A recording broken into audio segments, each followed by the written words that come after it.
गोरखपुर के बड़हलगंज और देवरिया के कछार क्षेत्र के दर्जनों गांवों के लिए अब लंबे समय से दुरूह रहा आवागमन अब आसान होने जा रहा है।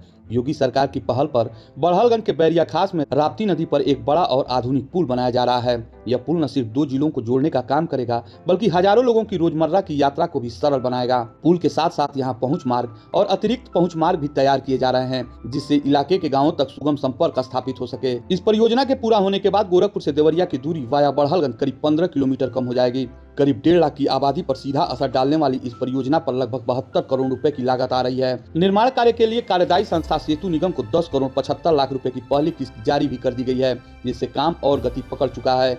बैरिया खास में बन रहा यह पुल देवरिया जिले के बराव क्षेत्र से जुड़ने वाला है। इसके तैयार होने के बाद कछार क्षेत्र के कई गांवों का सीधा संपर्क देवरिया जिले से स्थापित हो जाएगा। मानसून के दौरान पीपा पुल पर निर्भरता खत्म होगी और लोगों को बरसात में होने वाली परेशानियों से भी राहत मिलेगा।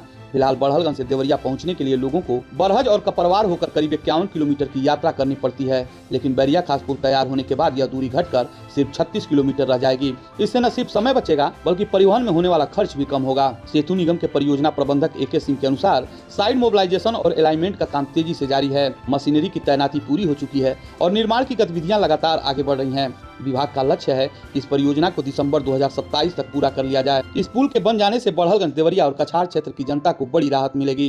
रोजमर्रा की यात्रा, व्यापार, शिक्षा और स्वास्थ्य सेवाओं तक पहुंच पहले की तुलना में कहीं अधिक सुगम हो जाएगी।